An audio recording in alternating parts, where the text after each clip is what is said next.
They made him kneel, and 10 minutes later, no one in that town dared stand taller than him. The dust hung low over Red Creek, thick as flour in the morning light, and every man, woman, and child in that square was on their knees, hats clutched tight, eyes lowered like the ground itself had become something sacred or dangerous. No one spoke. Not even the wind dared move too loud between the wooden buildings. And right in the center of it all stood Ethan Cole, still as a fence post in dry soil, boots planted shoulder-width apart, his shadow stretching long across the kneeling crowd, the same crowd that had laughed not long ago, the same voices that had called him traitor, liar, outsider, now silent, swallowed by something they couldn't name. Ethan didn't look at them. Not yet. His eyes stayed fixed on the horizon, where the last of the dust still drifted slowly back to earth, like it too was settling after something it had witnessed and didn't quite understand. His right hand hung loose at his side, fingers curled slightly, except for the thumb pressing against the edge of something small hidden in his palm, a piece of silver that caught just enough light to flicker if you looked close, and some did, carefully, quickly, before dropping their gaze again, because there was something in the air now that didn't belong to them.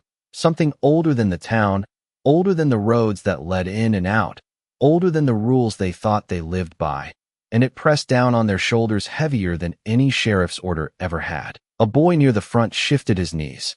In the dirt, the fabric of his trousers darkened where sweat and dust met. He glanced up, just for a second, at Ethan, and then quickly back down, as if looking too long might mean something he couldn't take back, because Ethan wasn't kneeling anymore. And that fact alone felt like a crack running through everything they believed about who held power in Red Creek. The sheriff stood among them too, though not fully bowed, not yet, his spine stiff, his jaw tight, his hat still on his head like he hadn't decided which side of this moment he belonged to. But even he didn't speak, because the truth was, no. One had told them to kneel this time. No command had been given, no threat had been spoken. It had just happened. One person, then another, like a line of dominoes falling without a push anyone could see. And now the whole town was down, and the only sound left was the faint creak of leather, the quiet shifting of weight, and somewhere far off, the last echo of hooves that had already passed through, leaving behind something far more powerful than fear. Ethan finally blinked, slow, steady, like a man waking up from a long, hard dream. And for a moment, just a moment, his gaze dropped from the horizon to the people around him, not with anger, not with pride, but with something heavier, something quieter, the kind of look that didn't demand anything, didn't accuse, didn't forgive either. It just was, and somehow that was worse, because it left every man there to sit with what they had done, and what they had almost done, and what they had chosen to believe without ever asking why. The dust shifted again, a soft breeze finally finding its way through the stillness. And Ethan's fingers tightened just slightly around the silver in his hand, as if remembering something no one else could see, something that had started all of this long before the town ever realized it was part of the story. And as the silence stretched just a little longer, one thought moved quietly through every mind in that square, the same question, heavy and unanswered. How did it come to this? And more importantly, what had they missed 10 minutes ago, 10 minutes earlier? The sun had been higher, harsher, pressing heat down onto Red Creek like a hand that did not know mercy, and the town square had been louder then, filled with shifting boots, murmured judgment, and the low creak of wood as people gathered close enough to see, but far enough to pretend they were not part of it. Ethan Cole stood in the center with his hat already taken from him, dust clinging to his dark hair, his shirt worn thin at the elbows, the kind of man most folks forgot until he was standing right in front of them. Sheriff Doyle Granger paced a slow circle around him, boots leaving shallow prints in the dry ground, his voice steady but sharp enough to carry to every corner of the square, speaking about order, about loyalty, about lines that should never be crossed. And though he never raised his voice, every word landed like it had weight, the kind that settled in people's chests and made them nod before they even understood why. Ethan did not answer, not when Doyle asked where he had been the night before. Not when someone from the crowd muttered about strangers seen near the creek, not even when the sheriff stopped directly in front of him and waited, long enough for silence to grow uncomfortable, long enough for the crowd to lean in, expecting something, anything, But Ethan only looked past him, not in defiance, not in fear, just past. Like there was something out there more important than the moment trying to trap him. That was when the first hand pushed his shoulder, not hard, just enough to test, to see if he would resist. He did not. Another voice called out that a man who sides with outsiders does not stand among his own. And that was all it took, because in towns like Red Creek, it never took much. The idea spread faster than truth ever could. Someone said he had been seen near the hills. Someone else said he carried things that did not belong to him. And soon the words were no longer questions but statements, repeated, reshaped, believed. Doyle did not stop it. He let it breathe, let it grow, until it became something solid enough to act on. He stepped closer again, close enough that the brim of his hat cast a shadow over Ethan's eyes.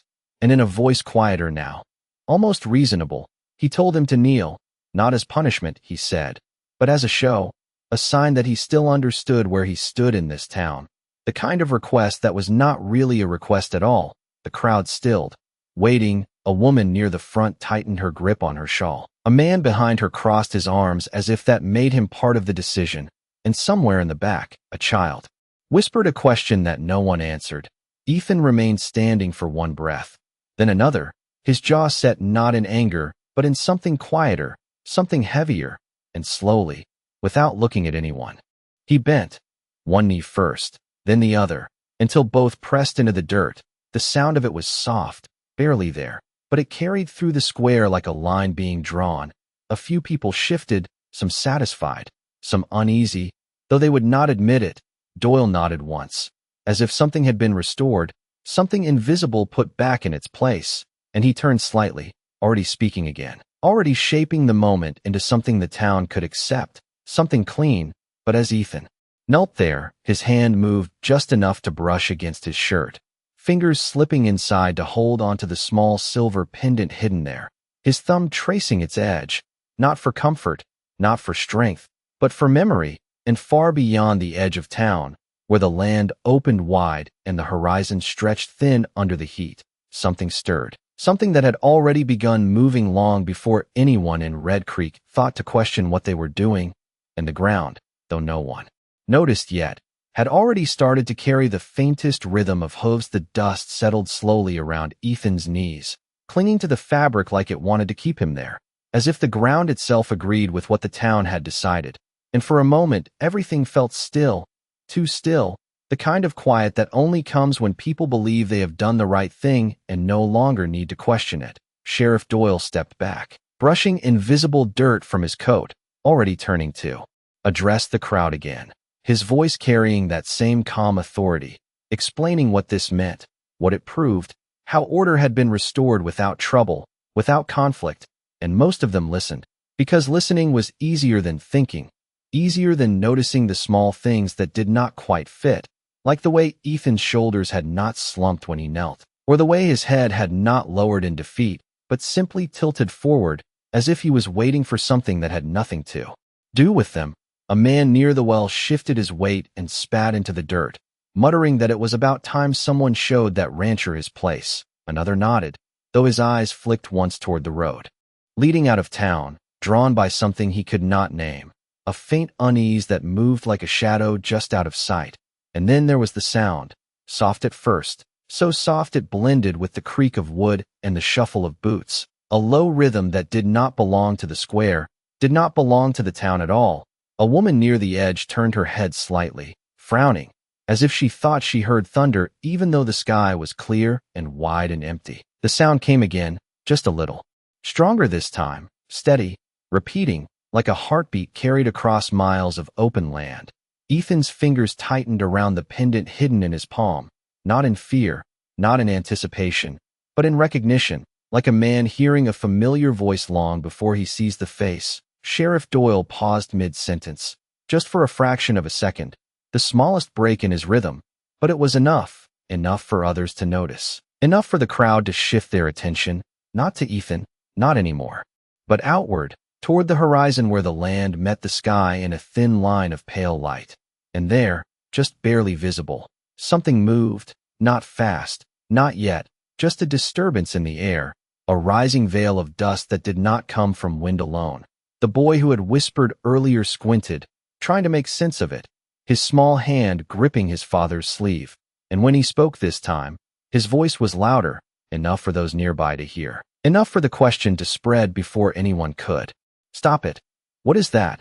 No one answered, because now they all saw it. The line of dust growing thicker, darker, stretching wider than any single rider could make. Sheriff Doyle straightened, his hand hovering near his belt, not drawing, not reaching, just resting there like a habit he suddenly did not trust as much as he used to.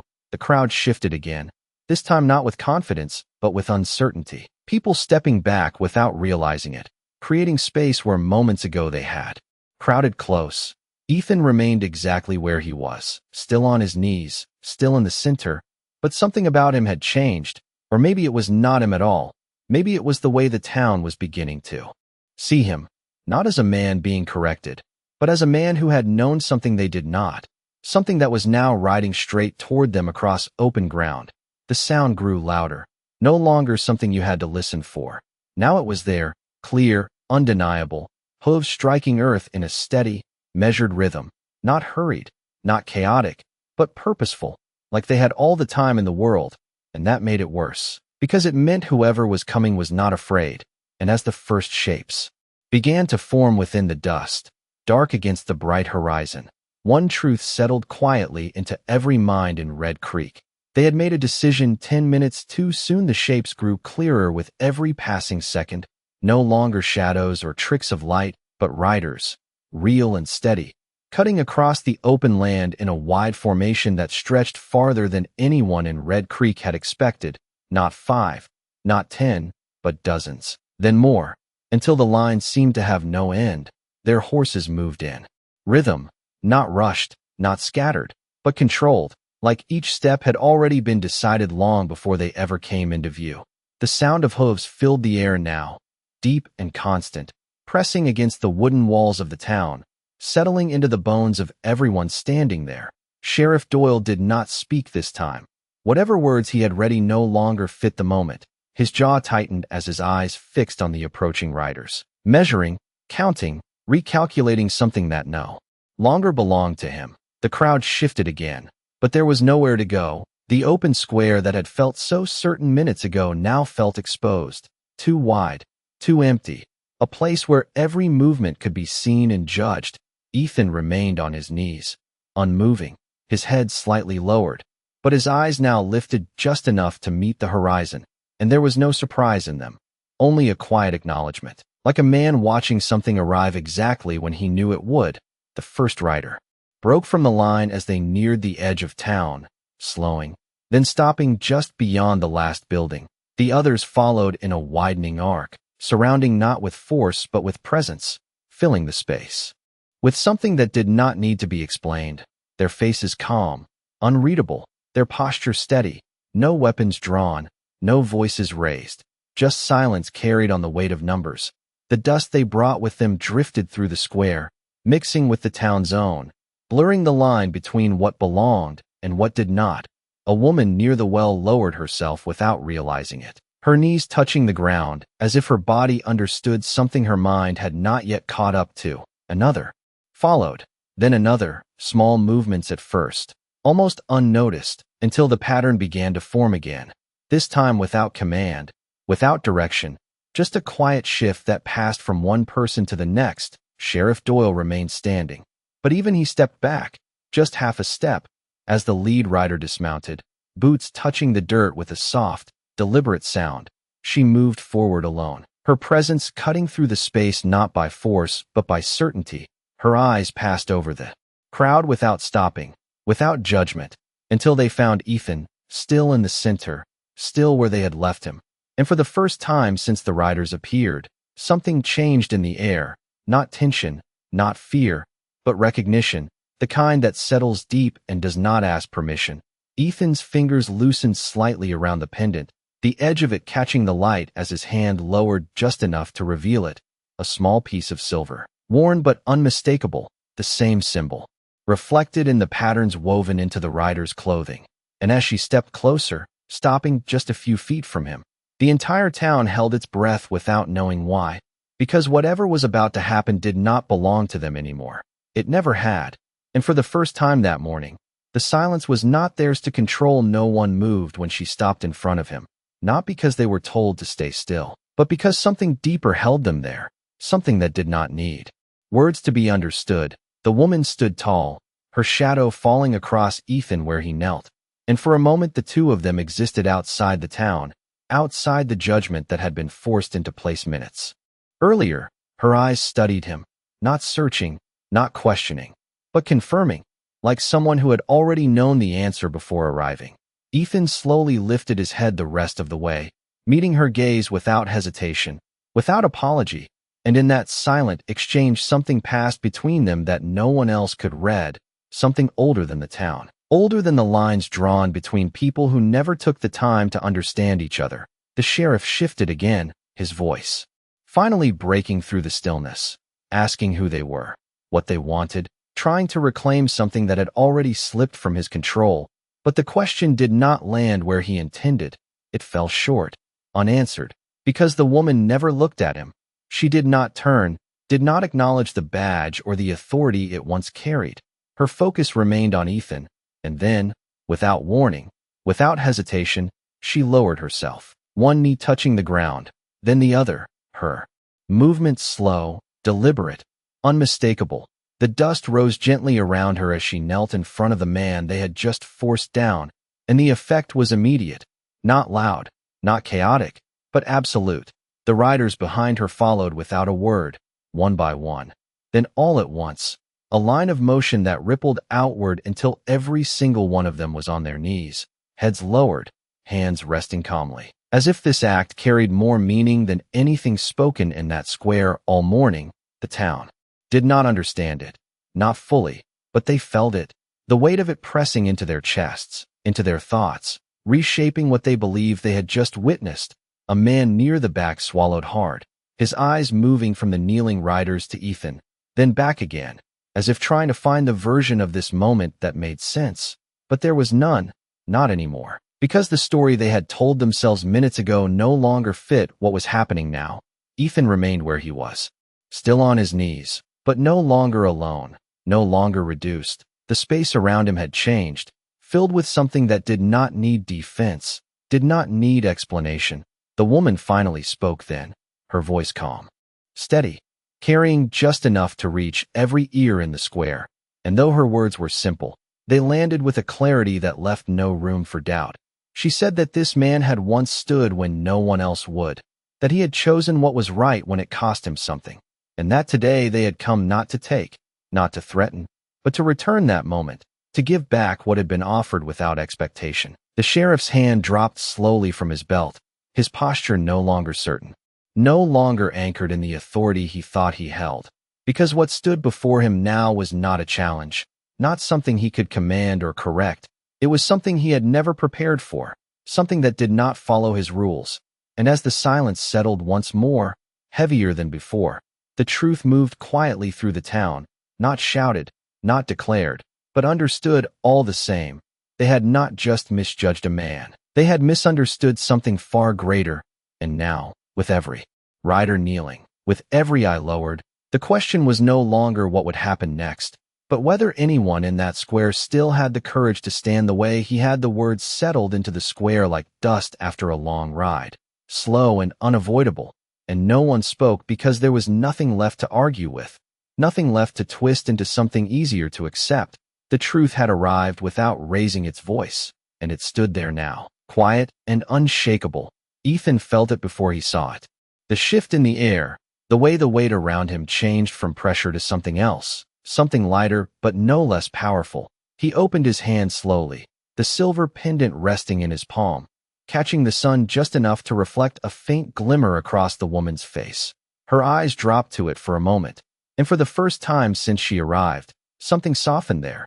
Not weakness, not hesitation, but memory. She reached forward, not to take it, not to claim it, but to touch it, lightly with her fingertips, a gesture so small most would miss it, yet it carried more meaning than anything said aloud, because that piece of silver had once belonged to someone else, someone who had believed in something beyond lines drawn in dust, someone who had chosen to give instead of take, and Ethan had carried that choice forward without asking what it might cost him.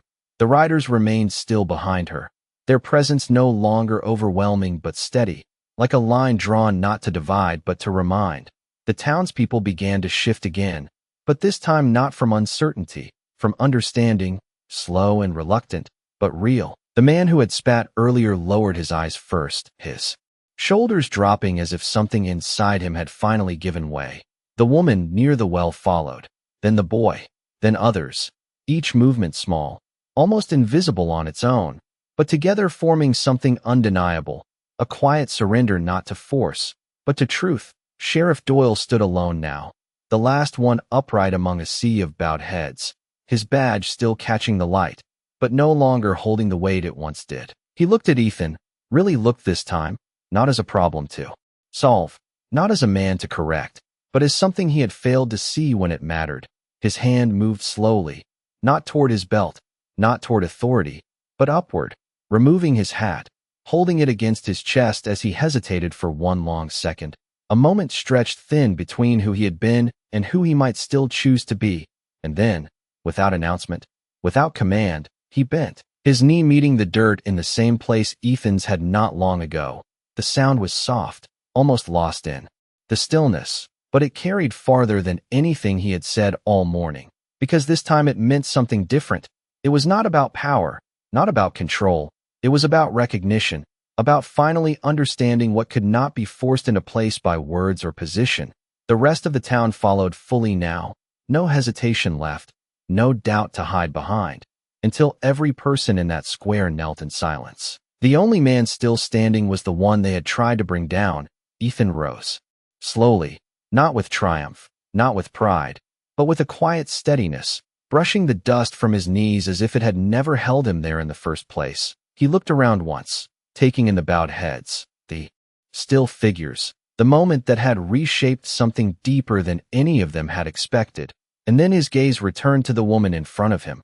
She remained kneeling for one breath longer, then lifted her head, meeting his eyes again, and in that look there was no debt left, no balance to settle, only respect, given freely, returned fully, and as the wind finally moved through Red Creek again, carrying the last of the dust away, it left behind something that would not fade as easily, a silence that did not demand fear, but deserved to be remembered. No one rushed to stand. Even after the moment had settled, even after the dust had begun to drift away from the center of the square, because something had changed that could not be undone by simply rising to their feet, something that asked for more than movement, asked for understanding, and that kind of thing did not come quick in a place like Red Creek. Ethan remained still for a breath longer, then another, his eyes moving slowly across the kneeling figures, not counting them, not judging them, just seeing them for what they were now. People who had chosen one thing too quickly and were now faced with the weight of that choice. The sheriff was the first to move, not upward, not yet, but forward, just enough to close the distance between himself and Ethan, his hat still held against his chest, his posture no longer carrying the sharp edges of authority, but something quieter, something closer to humility. He opened his mouth once, then closed it again, as if the words he had relied on all his life no longer fit the shape of what needed to be said. And in that silence, Ethan did something no one expected. He stepped forward and reached down, not to lift the sheriff, not to command anything, but to gently place the silver pendant into his open hand. The motion was simple, almost unnoticed, yet it carried a weight that settled immediately. The sheriff looked down at it, the worn edges, the symbol etched into its surface, and something in his expression shifted, not confusion, not disbelief, but realization, like he was finally seeing a piece of a story he had ignored before. Ethan did not explain, did not defend himself, did not tell them what they had missed. He simply stepped back, leaving the pendant where it was, and that silence spoke louder than anything else could have. The woman rose slowly then, her movement calm, controlled, and the riders behind her followed, one by one, standing not with urgency, but with purpose. Their presence still filled the space, but it no longer pressed down. It stood alongside, equal, undeniable. The town began to follow as well, hesitant at first, as if unsure. whether they had earned the right to stand again. But they did, slowly, carefully, each person rising with a new awareness of what it meant to stand at all. The boy near the front looked up at Ethan again, this time without fear, without confusion, just quiet curiosity, as if he was trying to understand how a man could hold so much without ever raising his voice. Sheriff Doyle finally closed his fingers around the pendant, his grip firm but not possessive, and when he looked up, his eyes met Ethan's, not as an officer to a citizen, but as one man to another, and for the first time, there was no distance in that look, no line drawn between them, only acknowledgement. He gave a small nod, not formal, not rehearsed, just real, and stepped back, returning the space to Ethan without needing to claim it again. The woman turned slightly, her gaze sweeping across the town one last time, not with warning, not with expectation, but with a quiet understanding that what had happened here would not need to be repeated, because it had already been seen, already been felt, and that was enough. She mounted her horse without a word. The riders followed, the line forming again, not surrounding now, but preparing to leave, and as the first hooves turned toward the open land, Ethan remained where he was, watching, not holding them back, not following, just standing in the place where everything had shifted. And as they rode out, the sound of their movement fading into the distance, Red Creek was left with something it had never carried before, not fear, not shame alone, but the quiet understanding that respect, once given without demand, could return in ways no one could ever force the sound of. Hooves faded slowly into the distance, not disappearing all at once, but stretching thinner with every passing second, like a memory that refused to leave too quickly. And when it was finally gone, the silence that remained felt different from before, not heavy, not suffocating, but wide, open, and uncertain, the kind of silence that asks a question without words. Ethan stood alone in the center of the square now, though not truly alone, because every eye still followed him, not out of suspicion, not out of judgment, but out of something quieter, something that had not existed there that morning. He bent down slowly, picking up his hat from the dust where it had been left, brushing it once against his leg before placing it back on his head. The motion simple, familiar, but it carried a kind of finality, like closing a door that did not need to be opened again. Sheriff Doyle remained where he was, the pendant still in his hand, his thumb running along its edge as if trying to understand not just what it was, but what it meant to hold it now. He looked around at the town, at the people who had followed his lead without question, and for the first time, there was no command in his posture, no direction waiting to be given, only reflection. The boy stepped forward a single pace, his boots leaving small prints in the dirt, his eyes fixed on Ethan with something close to admiration, though he did not yet have the words for it. And when Ethan noticed, he gave the slightest nod, not encouragement, not instruction, just acknowledgement. And that small gesture seemed to travel farther than any speech could have. The townspeople began to move again, not all at once, not in a rush, but gradually, like something inside them was resetting. A woman returned to the well, though her movements were slower now, more deliberate. A man adjusted his hat, but did not speak, as if words might disturb what had just taken place. Sheriff Doyle finally stepped forward, closing the distance between himself and Ethan once more, and without ceremony, without needing to say why, he extended his hand, offering back the silver pendant. Ethan looked at it for a moment, then at the sheriff, and, instead of taking it immediately, he gently pushed the man's hand back toward him, leaving the pendant where it was, the meaning clear without explanation. Some things are not meant to return to where they started. Some things are meant to stay where they can change what comes next. Doyle hesitated, then slowly closed his fingers around it again, this time not as someone holding evidence, but as someone entrusted with something he had not earned yet. Ethan turned then, his boots pressing into the same dirt that had held him minutes ago, and began to walk toward the edge of town, not hurried, not dramatic, just steady, as if he had somewhere to be and nothing left to prove. The crowd parted without being told, creating a path that had not existed before, and as he passed, no one spoke, but many lowered their heads again, not in shame this time, but in quiet respect. The boy watched him go until he reached the far side of the square, until the distance between them grew too wide for anything more than memory. And even then, He did not look away right away, because something in that moment had settled deep, something that would stay long after the dust had fully cleared. And as Ethan stepped beyond the last building, into the open land where the horizon stretched wide and unforgiving, the town of Red Creek remained behind, unchanged in its shape, but not in its understanding. And though no one said it out loud, they all felt it, the realization that the man they had tried to bring down had never truly been beneath them at all, and that what they had witnessed was not power being taken, but dignity being returned in a way they could not ignore. And as the wind moved once more through the empty square, it carried with it the quiet truth that some lessons do not arrive with force. They arrive on horseback, in silence, and leave behind something no one can ever fully forget. The sun dipped lower over Red Creek, stretching long shadows across the empty square, and for the first time that day, the town felt smaller, quieter, like it had been humbled without a single shot fired or a single threat spoken. Sheriff Doyle remained where he stood, the silver pendant still resting in his hand, heavier now than it had any right to be, not because of what it was made of, but because of what it carried. He turned it slowly between his fingers, watching how the light caught its worn edges, how something so small could hold a story big enough to change a man. And for a long moment, he said nothing. Then finally, almost to himself, he spoke, not loud, not for the crowd, but enough that those closest could hear. He said that he had spent years believing that order meant control, that justice meant being the one who decided what was right.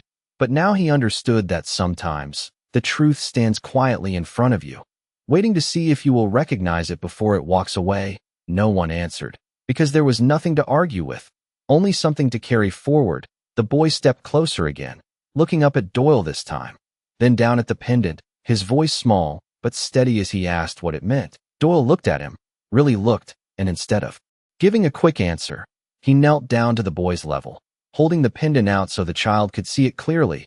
He said it was a reminder, not of who was right or wrong, but of the moment someone chose to do what was right even when no one was watching, even when it cost them something.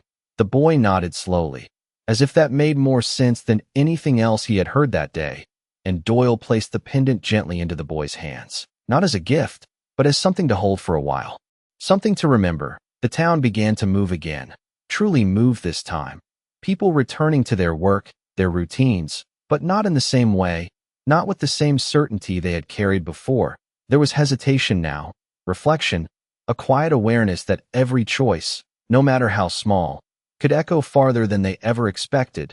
Doyle stood back up, his posture no longer rigid, no longer defined by the badge on his chest, but by something less visible and far more important. And as he looked out over the town, he understood that leadership was not about being followed without question, but about being willing to question yourself when it mattered most. Far beyond the edge of Red Creek, Ethan Cole rode alone across the open land, the horizon wide and endless in front of him, the wind moving through the tall grass, carrying the faint scent of dust and sun-warmed earth. He did not look back, not because he did not care, but because there was nothing left behind that needed him anymore.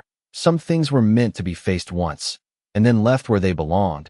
He reached into his pocket, his fingers brushing against nothing where the pendant had once been, and for a moment, he paused, just a moment, then continued on, his expression unchanged, because what he had carried was never the silver itself, it was the choice behind it, the same choice he would carry forward no matter where the trail led next. And as the light began to fade, painting the land in shades of gold and shadow, Red Creek stood quiet behind him, a town that had learned something it would not soon forget, that out here, justice does not always arrive with noise or force. Sometimes it arrives in silence, in the form of a man who refuses to stand above others, and instead shows them what it truly means to stand at all.